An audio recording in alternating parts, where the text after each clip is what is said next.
Hello there and welcome to the Wandering Wolf YouTube channel. I'm your host, Mark Rhodes, and with me, as always, is my friend and fellow Wolves lifer, Mr. Craig Forward. How are you, sir? How's it going, buddy? Long time. I'm all right. For a long time. Yeah. We're right. We are doing quite a lot of content. That is true. That's but the whole point. We are absolutely delighted to have on tonight. Hey, look at him. Hey, I'll tell you what, he's a good-looking lad, isn't he? I'll tell you what, we can't move you to the side, Nathan, unfortunately, because I've got to stand next to you.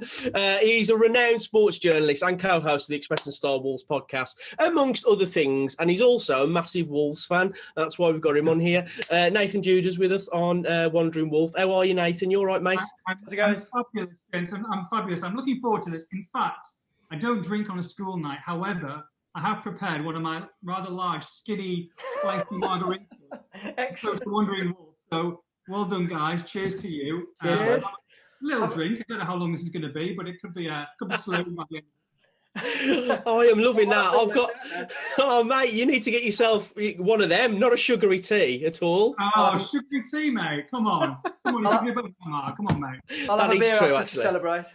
Yeah, absolutely. Now, Nathan, when did the love affair with Wolves start? Because it's a tricky one, isn't it? Because we all love this team and we all have highs and lows of this team. But what I'm trying to get at is, how do you think we're getting on?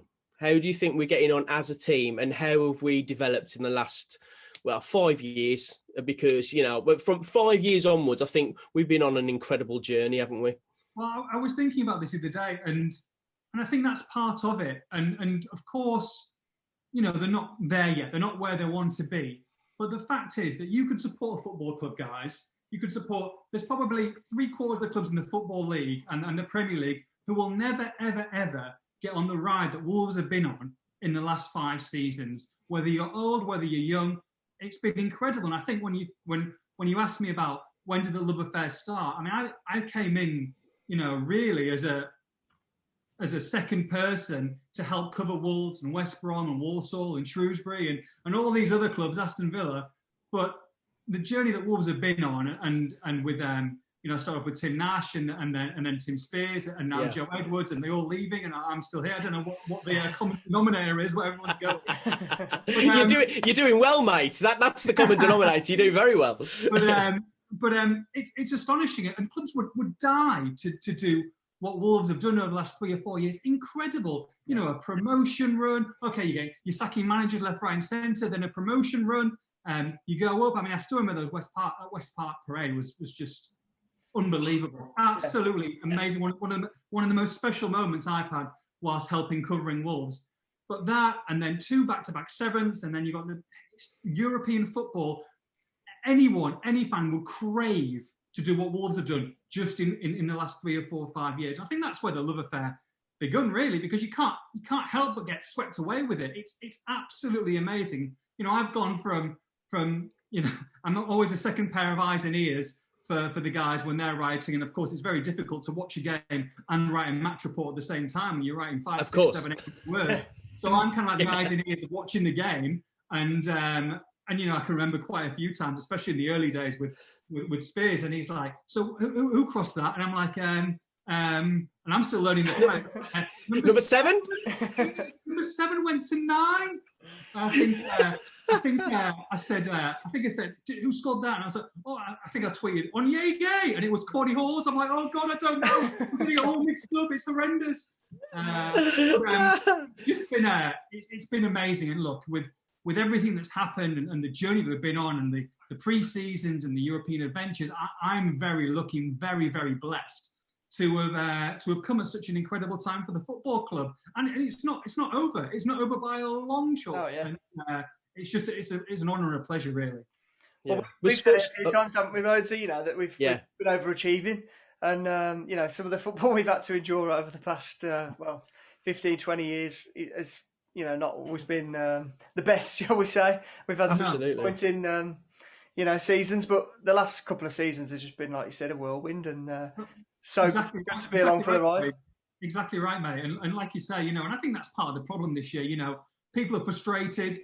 People aren't at the games. It's obviously not going the way they wanted it to. But to be honest, if you're going to have a down season, this is probably the time to do it when you can't get to the games. Yeah, you're going to be building stronger than last year. If you're going to have an injury crisis, but you're still going to finish 11th, 12th, or 13th. I mean, goodness me, people would be that's the pinnacle for some teams to finish at that point.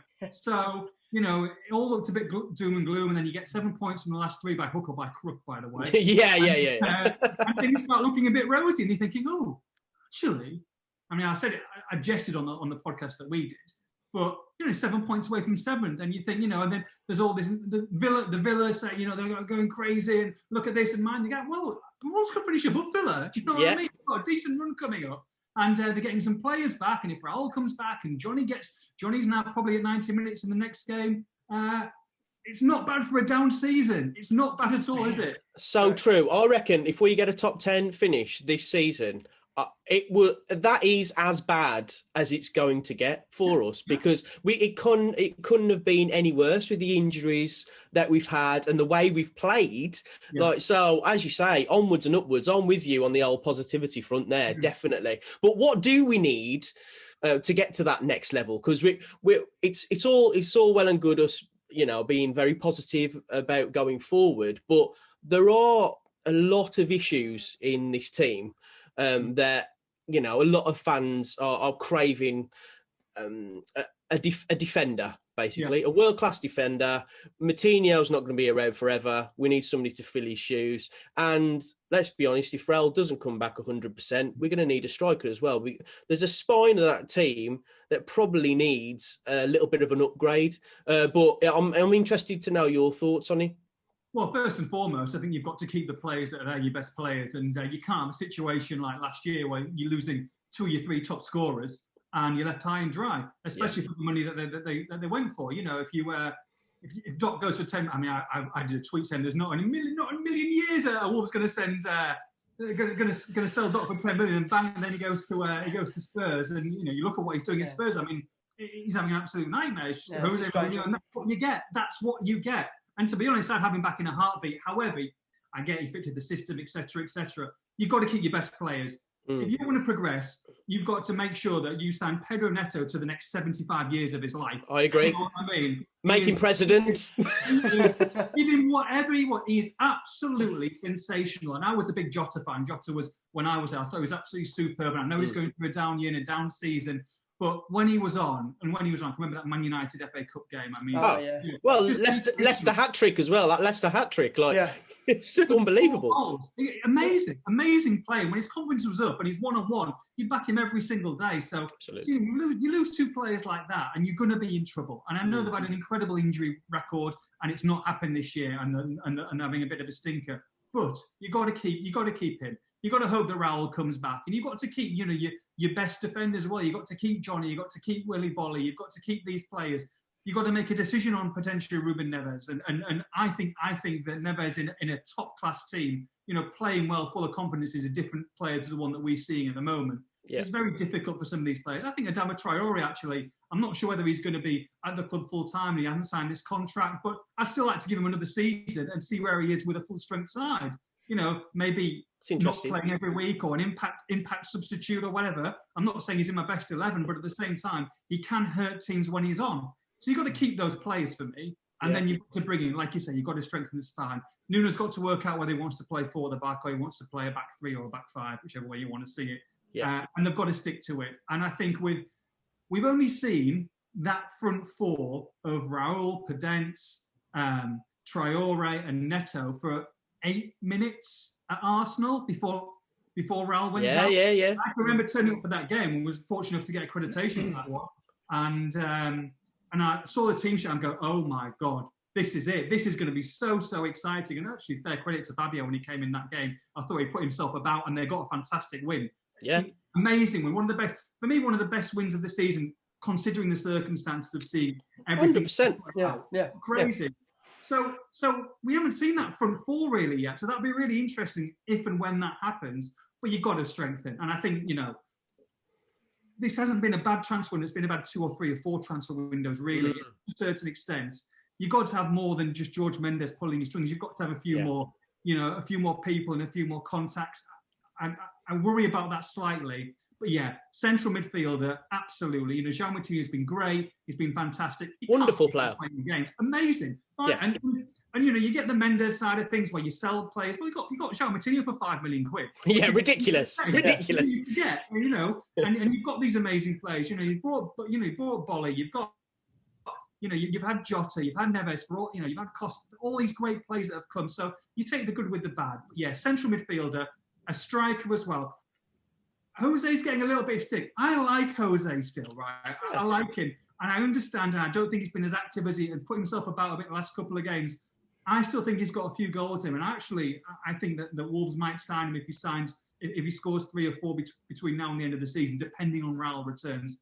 But they've got to sign a centre-back. They've got to sign an absolute class Ruben Diaz, who, by the way, they were after. And he got put up by the fee, but they were the first ones, Wolves, if you remember. I think it was when 50 million when it was 50. Yeah, and they got quoted too much, but that was the player they wanted. And you see these amazing players come when maybe, you know, the top 4, top 5 are caught sleeping, and then they come with a big offer, and you see them at a Wolves. So they need that type of caliber who's going to play every single game, is going to boss it. And most importantly, if you are going to go to a back 4, and whether Conor Coady plays or he doesn't, you've got to have a leader. You've got to have a vocal leader. You cannot, it's too quiet at the moment. It's far too quiet. You cannot have Conor Coady and John Ruddy off the, on the sidelines being the only 2 voices. You know, you can't. It's too quiet. You've got to be accountable. You've got to have other people. You know, I think a lot of the American football side, they have different team captains, don't they? They have an offensive captain, defensive captain. Yeah. You know, there's 3 or 4 different captains in the side, and that's what you need. And I know Neves is vice captain, but he's not. I'm not getting back in the dressing room after 2-0 down at half time and scared of a dressing down from Ruben Neves. You know what I mean? Yeah. You need a few characters in there really going to get going, because there's too many. It goes very quiet very quickly when it's not working out. I completely agree. And it's interesting you say that about Conor Coady and whether he does fit into a back 4. You know, he doesn't in the England setup, does he? He's like he plays in a back 3 for England when he's on top form. So I think if anybody's going to go or, you know, drop to the bench, it's going to be Coady, isn't it? Because Bolly, for me, is probably our best centre-back. Yeah. Is Kilman a good enough replacement for Coady if they go that way with a back 4? Because he's quite a similar player. They're not quick, are they? We need a quick defender. You need a quick defender. I'm not sure. I do like Max Kilman. I think he's great to have around the squad. I'm not sure whether he's quite match ready yet to play a full season, especially. Yeah. I think he's probably. I think he's Premier League ready. I think he could do a really good job starting for a team, for quite a few teams actually. Mm. If you're pushing for top 6, top 4, if you're playing against the best, I'm not sure whether if you want to be in the Europa League mix minimum every single season or 4 seasons out of 5. I'm not sure whether he's right, but then he's still young. He's still learning. He's too quiet. It's too quiet. You need a bit of both. But I think they're good, and I think with what the situation is, and I think you've got to give some people time. But some people have had their time as well. Like I'm very, we're lucky that I can kind of express my opinions sometimes. That and yet we're not getting banned from the club or sometimes people are a little bit afraid of that. But I've slaved some players before.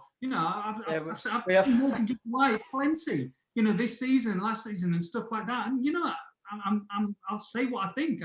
And to be honest, to be fair to Wolves, they've never ever had an issue with us having an opinion or strong opinion on players. So I think you take the good with the bad. It is what it is. But there definitely needs to be a few more quality additions, but without losing too many.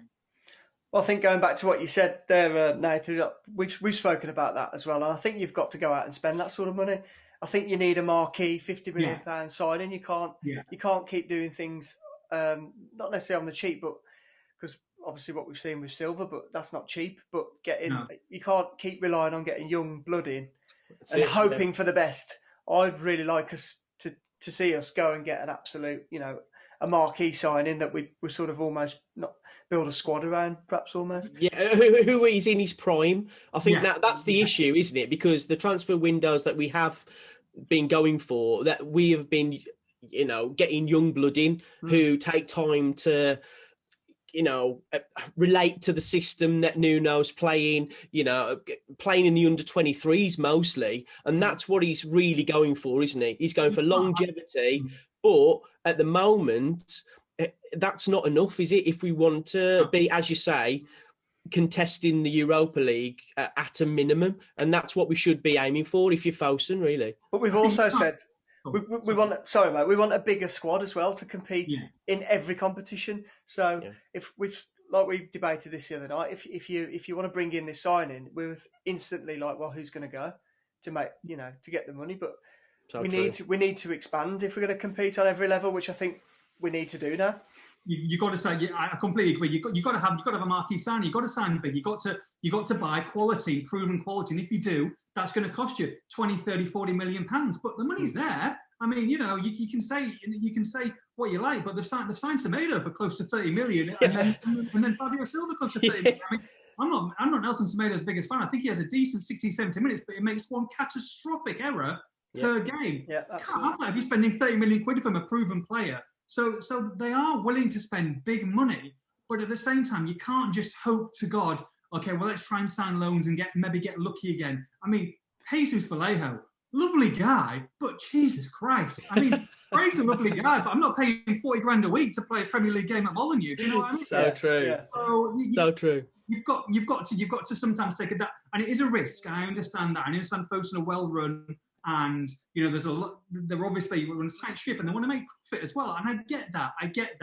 That's the way that football has gone. But if you've got to speculate to accumulate in this league. And if you want to be playing Champions League football, you've got to take one or two risks. And and that's the thing, you don't need to get 3 out of 3 right. Sometimes only 1 or 2 out of 3, and you are there. And I think Wolves, like I say, if they keep that squad together and they add 3 to 4, they need to have 2 quality in every position, every single position, so that if they want to change it, they want to change formation, they want to change wings, and they want to swap it, they can do. They're good enough players to do it. Nuno's a good enough coach to make it happen, but they've got to have that quality and depth in the squad. Yeah, Leicester's the benchmark for me, really. You look at Leicester's squad; they're not dissimilar to Wolves in any aspect, midfield, defence. Probably a bit stronger going forward with the likes of Jamie Vardy. But you look at that squad and you place it next to Wolves, like all they have is better substitutes. They've just a deeper squad, and I think if you look at Leicester, the way that they've played this season, you watch both of those games. Yeah, they spanked us at Leicester. It was only 1-0. I never look at us playing Leicester and think we're going to get absolutely marmalised by them because it's always a tight game, and that's I think Leicester are the way to go forward. I mean, with the squad size, I think, as you said, we need 2 or 3 very good players in each position. And I know Nuno likes a small squad, but that ain't going to cut it when you have, injuries. As many injuries we've had this season. So it'll be interesting to see what he does going forward. I'm interested to know your thoughts on the 3 lads that we've got on loan, and if you think we're going to take up the option to buy, because we've got Willian Jose. It's not Mario Boyd situation, is it? Yeah. Well, it is. Yeah, it is. It definitely is. Vitinha, who I think we haven't given him enough game time, but what I have seen of him, he's all right. He's a bit lightweight. There's a bit of trickery there. And then you've got Ait Nouri, who, now that we've got Marcel who's coming back to fitness, do you need him as a backup to Johnny? But then we go back to we need a big squad. So, it's kind of, what do you do? Do you spend 60 million on those 3 players? But are they going to take us forward to the next level? Well, it's one of those guys, like you just said, about if you're going to sign a marquee player for 50, 60 million, or you're going to sign these 3 guys, I'm signing a marquee player all day long, day long. I think Jose's probably got the best chance, but he's got to do something between now and the end of the season. That's absolutely for certain. And if Raul's coming back, maybe, with 6 or 5 or 6 games left, or however that many, he might have that many more chances to try and make Nuno and make Fosun say, okay, well, he's worth 20 million quid. Ait Nouri, I thought that debut goal did him. I think people thought he did incredible. He didn't actually have a great game in that first game. He was nervous, he's tracking back, but it's just passed sideways and passed back a lot. And he's a young kid, and I understand that. I actually thought his best game was away at Man United, if you watched that one. Oh, he had a great game. Yeah. And Hoover got a lot of the praise, but I actually thought he did really well in that game as well. Yeah. You know, we didn't see anything in Mason Greenwood. I think got subbed, halfway through the... Absolutely. Had him in his pocket, really. Yeah, so he has got talent, and, you've got to, for a young kid, you're not just going to show that straight away. You've got to have time, but is he just another Ruben Vinagre? Is that too similar? You just got rid of Vinagre. You're going to bring someone else in there? Because, again, he has got a rick in him. You mentioned the Leicester game there, mate. And a couple of others as well. I think it was Brighton. I thought he had a shocker as well. And you're going to get that with young kids. But with Johnny in there, same with Fabio, and I know these guys were coming in probably not expecting to play too much, but they're thrust into the limelight, into an expectant fan base, and the young lads, and they're learning the way with no fans there, and maybe not a lot of guidance, and a different team every week with players, and it's very, very difficult. So that's the long answer. The short answer is I wouldn't sign Vitinha. Probably wouldn't sign Aït-Nouri as it is at the moment. I think you'd probably get better. Remember, you've got Ryan Giles as well coming back, who's doing very, very well out on loan. Yeah. And I'm not saying he's if Johnny goes down, Ryan Giles is the answer. I don't think that's right. But I think, you've always got someone like that who can really develop. And if he's only going to play, let's say Johnny, fingers crossed, plays a full season next year, can he play Ryan Giles in the Cups, in the League Cup games, and get him a bit of experience? Probably where Fabio Silva should be doing next season, just playing the odd 15, 20 minutes end of games and a bit of league action, just to tease him along for maybe two seasons, and he used to bulk up and fill out and get strong and get quicker. Can you do that with someone? Do you need to spend 20 million quid? So me at the moment, I would take Jose if he scores and does well, but the other two I'd leave alone. I completely agree with that. I think Jose is he's one of them where the first couple of games I watched him, I thought he held the ball up really well. Well, we had Jackie Oatley on, and she said, "Who's she?" MBE. Oh no, I know. I was like, and Mom's got an MBE as well. I was like, yeah. I was like, what's going on? Like, fair play, man. That family's very, very talented. But yeah, she was like saying that Jose does the ugly things well, and it's what he does off the ball. Which I kind of get. He holds the ball up a lot better than what Silva does because, well, he's stronger. And he brings other players into play, which I think as a striker, he's very important, but as you say, he does need to start scoring some goals if we're going to spend that kind of money on him, I suppose.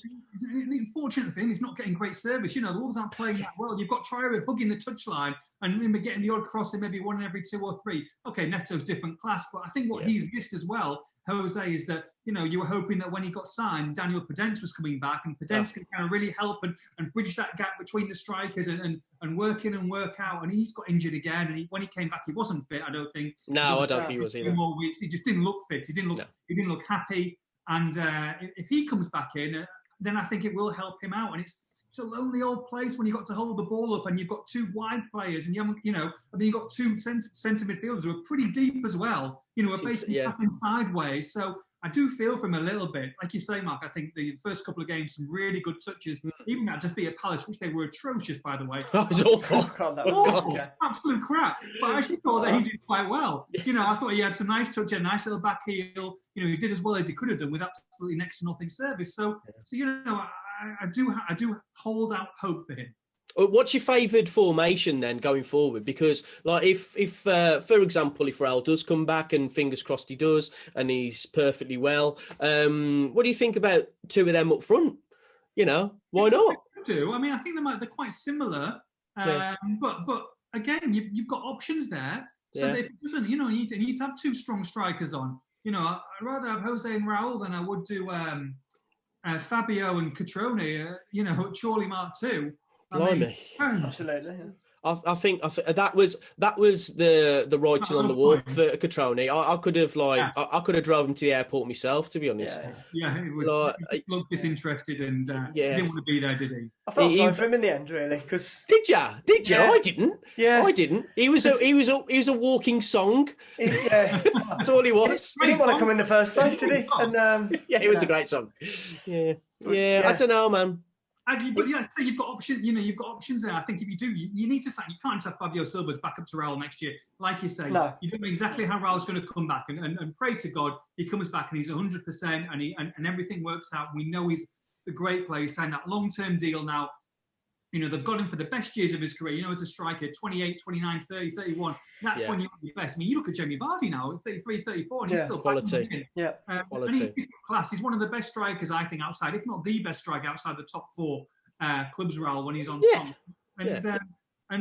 So it'd be great to have an option. So you can change it around. So maybe you've got Traore, Neto, and Podence, with Raul up top. That might be your number one scenario. But you've got to have that chance to change it around. Okay, let's go 4-4-2. Let's go 3-4-3. Let's change it around. Let's have 2 strikers up top. And play horses for courses, to a certain extent. Okay, you've got some small defenders here. Let's get some height in the box. So, you need to have that option, that depth of squad for you to be able to do that. You can't do that and throw kids on. You can't be looking at your bench and say you've got Vitinha and you've got Morgan Gibbs-White and who else can you got to change the game? You can't. You just can't. Well, that's it. What are your thoughts on players like Silva, Morgan Gibbs-White? Do you think that we loan them out to Championship clubs if we do the business transfer wise with those positions? Because for me personally, we've spoke about this, Craig, a lot. Morgan Gibbs-White he's not a Premier League footballer. For me personally, I know he's probably been played out of position quite a lot, but even if he was in his favourite position, I think a lot of the times that he's on the ball, he does give it away quite a lot. And I think going forward, him going to Swansea was the best thing. He should have probably stayed there. I mean, me and Tim have different thoughts on Gibbs-White. I think Tim's a bit more higher on Gibbs-White than I am. I would tend to agree with that. I think Gibbs-White has definitely got talent. That's absolutely no problem. I think he's definitely got talent. And when you see him, he's one of those that falls through the cracks where he's not good enough to play for Wolves at the moment, but he's too good for the 23s. Hence, he goes to Swansea. And he was doing very, very well at Swansea. He was.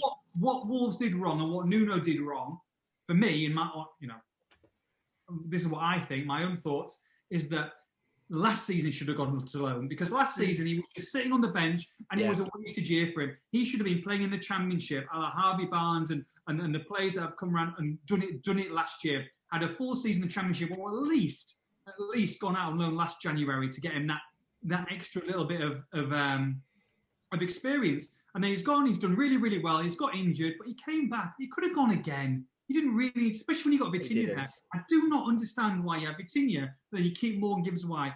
Get him, got injured. He's come back to Wolves. He's got fit. Go back again. I don't understand that. For me, he's got to either go out on loan or they've got to make a call on him and sell him at the end of the season. For me, I think he has got. I think he could play for a Premier League team eventually. I don't think he can at the moment, but I think eventually. And he's young, and also he's got high potential sell-on value because he's English. True. He's young. England under 21s. I mean, we discussed on the podcast recently. I think you probably get £8 to £10 million for him just on potential. With clubs pay that kind of money these days for an attacking midfielder / forward. You want in your ranks who's young, who's got a big selling value after that as well. So he's got quite a lot of value to him. I just personally can't see him at Wolves. And the only time I could see him is at Wolves having a prominent role is if Wolves went down this season and it all went tits up and then you've got all the players leave, and I think then he probably comes into his own. I don't see another situation where he does. Well, I don't think we're going to go down. I think we've had quite a good after that result tonight. No, that 1-1 draw with Burnley and Fulham, it was pretty. It's pretty nailed on that we're staying up. But which top 12. Well, that's it. Top 12, absolutely laughing, loving it. But that brings me to the question: what were we doing in the FA Cup? Like, why? What are your thoughts on that? Because, I know we've talked about it to death, and we're out of it now, so it's over. But going to that next level, surely is us trying to win some silverware. What are your thoughts on that? I'd be interested to interview Nuno once he's left Wolves, if he ever leaves Wolves. Hope not. And ask him his biggest regrets as Wolves manager. I think that potentially, and he's a very, very headstrong man, might be, if he's honest, up there as his biggest mistake. Because for me, with the season petering out, they were never in doubt. If they'd lost to Arsenal, which, let's be honest, at half-time, just before half-time, it was looking like they were going to get beat. Yeah, I thought it was going to be 4. If they lost to Arsenal, lost to Leicester, I could just about understand it, because that game would have had a little bit more bearing and there'd be some nervous Nellies, and there'd be your pan wetters going crazy, and I get all that. but at the same time, you've got 4 points from those games. You're fine. You're not going down. There's 2.5 awful sides in the Premier League. Awful. Yeah, really bad. It's not going to happen. So, how have you just sacrificed the whole season there? Bournemouth in the next round. You knew that was going to happen. You've got fans devoid of confidence, who are literally can't win a game to save their lives. And you've given them not only the win, but you've given them the front foot and you've given them the impetus to go into the game, which nearly was a nightmare again on Sunday, where they absolutely blasted us for 45 minutes. Yeah. I still can't believe it done that. 2 major mistakes. 1, that, and 2, making those substitutions in the semi-final of the FA Cup. Those are the two. But I'm not going to go back on that. But I'm just still stunned. Yeah. And a win, and don't get me wrong, it was a lovely win. It was a cold day at Southampton. I was pleased to get back home. Valentine's Day. It was freezing. So you're like this. It's nice to do a video with this. I'm warm now. It's lovely. The makeup on. I can sort myself out and not windsweat. But at the same time, I feel that he really dropped the ball there. And I think that if he had that chance again, he would have probably just said, "Okay, let's play. Even if I play the best team for 60 minutes and see what happens." But there's a real game, and I had a sneaky suspicion that it would be a write-off season, and they'd end up getting to a semi or a final. And if they did, and fans were allowed back, whoa, what a shame after all this. Yeah, I know, because that's what they reckon's going to happen. They're going to use the FA Cup final to get fans back into the stadium. No, so I'm like, if you see Southampton, be there. Absolutely, in the final. Stick a bet on now. They're going to get to the final. Get back it each way, so you get half your odds back. Just do it. Yeah, good luck to them as well, man. They deserved it. They really did. I like that. Well-run club again. Absolutely. But it's interesting to hear your thoughts on this season and, going forward. Do you think we're going to have a better season next season? Is this our level, would you say, with the squad that we've got? Or have we overachieved? I think they've overachieved. I think that's part of the problem. I think that's the problem. I think that's why there's a lot of toxic, people on social media at the moment, and I get it. And like I said earlier, they're frustrated, they can't get to the games, and sometimes we have to bear the brunt of it because we're kind of like, are you going to ask Nuno this? Are you going to ask Nuno that? Tell him this. The amount of times I've been asked to say in an interview to say, Nuno, that was an absolute shit lineup. What were you thinking about? Absolutely ridiculous. I'll tell him that. That's fine. That'll go down great. I get the frustration. But I think, personally, next year is going to be an incredible year for Wolves. Yeah. I think it's going to be very, very special. Yeah. I think they're going to be at least top 7, and I think they could be pushing. I know a lot of clubs suffer with lack of fans, etc. I think Wolves suffer more than most with that, especially at Molineux. I think it could be very, very, you get 2 or 3 additions in there. You get Raul back, you get Podence firing. You've got all these players who have had a year under Nuno, another year under Nuno, and they've all bought into it. And they've got to keep them together. If they keep them together, and add 2 or 3 additions, like you say, Leicester is the blueprint. You want to do Leicester, and there's no reason whatsoever. I know they fell out of the Champions League places towards the end. They had a miserable run to finish the end of last season, but there's no reason whatsoever. I'm not saying win the Premier League like they did, but there's no reason why you cannot be knocking on that top 4 door and falling back into that Europa League. Absolutely 100%. Imagine. Oh, I'll tell you what, we might as well leave it there because that's blown me away. I really hope you're right, Nathan. I really, really do. Thank you so much for coming on Wandering Wolf, mate. It's been great. And it's been nice to hear your thoughts on where we are, where we're going. And being a Wolves fan is a bit of a roller coaster ride, as we all know. But we wouldn't want it any other way, would we? No. Boys, you're doing a great job. Thank you very much. The coverage is great. The content's superb. Keep it up. Top man. Cheers, Nathan. Thanks a lot. This has been Wandering Wolf. Cheers.